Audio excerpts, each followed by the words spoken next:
Fala pessoal, então dia 19 de março de 2025 e o Copom acaba de levar a taxa Selic em 1 ponto percentual, atingindo 14,25% ao ano. Ou seja, caso você tenha aí uma reserva de emergência, algo aplicado em CDI, agora as aplicações passam a render um pouquinho mais, porque quando a Selic sobe, o CDI tende a acompanhar, né? Na verdade, ele acompanha essa subida da Selic. O CDI acaba ficando um pouquinho mais abaixo, então provavelmente o CDI ao ano vai ser algo em 14,15%, certo? O que continua sendo uma taxa bem atrativa em relação ao histórico, seria um juros alto, né? Então, a matéria aqui do Infomoney até destaca a questão que esse aumento da taxa foi de mesma magnitude dentro do ciclo que aconteceu, então foram três altas nessa mesma proporção de 1 ponto percentual, que deixou a gente em 14,25%. E a própria matéria até destaca que essa taxa de juros só aconteceu no Brasil nos últimos 20 anos, em 2015 e em 2016. Trouxe até aqui para vocês o histórico da taxa de juros. E olha só, em 2015, aqui em julho, a taxa Selic foi para 14,25% após um aumento de meio ponto percentual. E aí ela ficou nesse patamar até aproximadamente setembro, aqui até dezembro, aqui aproximadamente, de 2016, quando ela começou a cair, chegando até o seu menor patamar, certo? Chegou até 2% ao ano. Então, se a gente colocar a curva de juros, ou seja, a estrutura termo da taxa de juros, a gente vê que o projetado seria uma Selic até uns 14,67%. Isso aqui atualiza todos os dias, então não dá para falar que isso vai acontecer daqui a um ano, a gente ter a taxa de juros nesse patamar. Mas essa estrutura termo seria praticamente o que precifica os títulos públicos.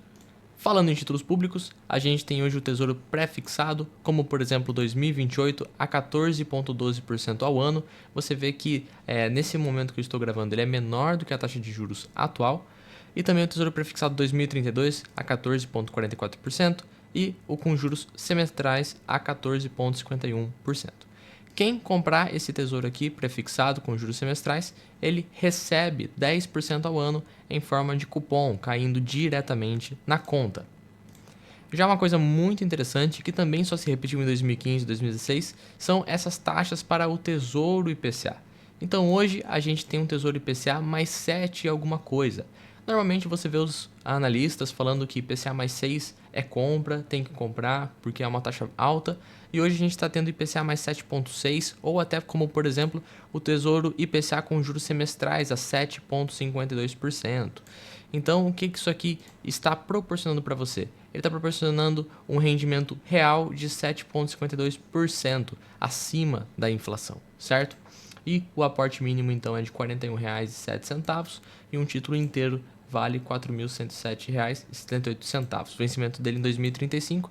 A cada 6 meses você recebe um cupom que vai dar algo entre 2,8% e 3% por semestre, totalizando aí 6% ao ano, tá? O cupom também tem imposto de renda na tabela regressiva, como se fosse uma renda fixa, né? Como se fosse um resgate de renda fixa.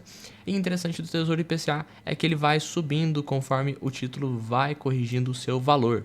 Então o que acontece é o seguinte, o Tesouro pré-fixado, ele tem um valor final de R$ 1.000, certo? Então esse é o valor final do título e hoje ele é negociado com um deságio. Então, por exemplo, o Tesouro 2028, você paga R$ 693. Em tese, como é que isso funciona? Você está comprando um título por R$ 693 para receber em 2028 R$ 1.000. Então é por isso que a gente fala que ele tem um deságio, ou seja, um desconto frente ao seu valor de face, tá? Que é R$ 1.000. A mesma coisa seria para 2032, você está comprando algo que vale R$ 1.000 por R$ 400, só que você vai receber os R$ 1.000 apenas em 2032, certo?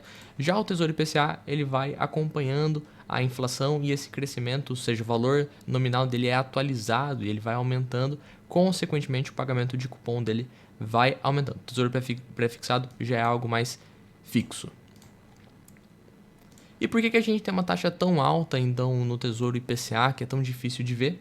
Isso se deve principalmente ao aumento da estrutura em termos de taxa de juros pré-fixada, que seria aí o que remunera os títulos pré-fixados.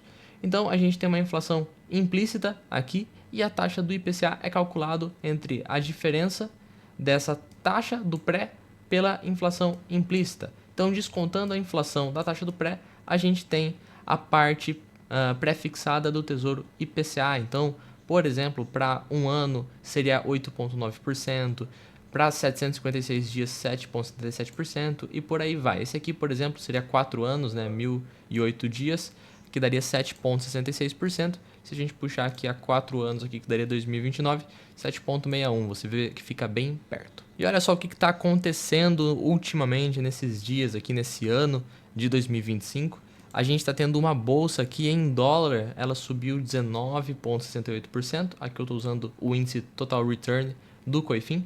E a gente tem o S&P 500 que caiu 4,54% e o Bitcoin que caiu 7,37% desde o começo do ano. Acho interessante a gente trazer esses 3 ativos porque aqui a gente está falando de bolsa brasileira, investimento no exterior e também criptoativos, que eu sei que tem gente aí que investe apesar de eu não investir. Então o desempenho do EWZ, que seria o ETF da bolsa brasileira nos Estados Unidos, tem um retorno bem positivo nesse ano de 2025, com praticamente 20% de crescimento, aqui já contando com a variação cambial.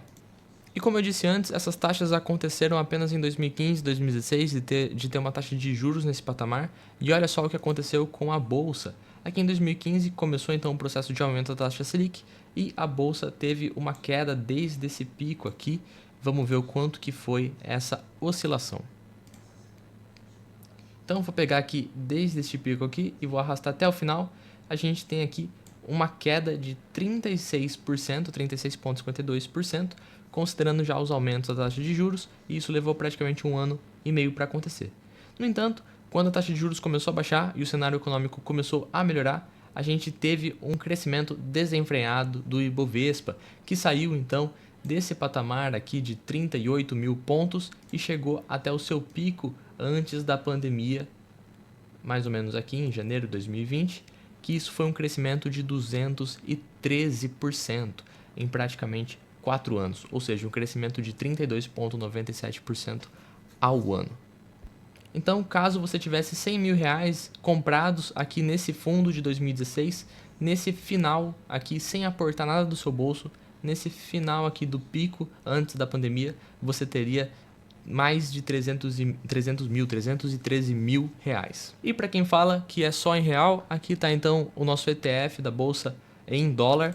E desse fundo de 2016, o mesmo que eu citei, vou pegar aqui também e acompanhar a evolução até pré-pandemia. E na verdade, nesse período, a variação foi em dólar de 667%.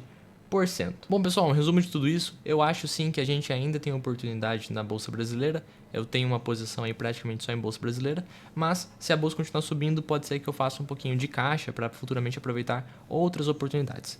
Mas em tudo isso, o que eu digo é, acompanhe o crescimento do resultado da companhia, verifique a evolução do lucro, porque mesmo a Bolsa tendo subido em dólar 20% esse ano, a gente ainda tem empresas que pagam 8, 9, quase 10% de dividend yield, o que é algo bem fora da curva em outros cenários. Se a gente pegar um ciclo de alta, poucas empresas pagariam isso, tá bom? Então não dá para saber o que vai acontecer, pode ser que a bolsa despenque amanhã, depois, ou pode ser que ela continue subindo. O importante é você focar na sua estratégia, definir e seguir firme e também não desesperar, certo? Então avalie o crescimento dos resultados das empresas que você investe ou do pagamento dos títulos que você está investindo, tá bom? É isso, até a próxima e tchau!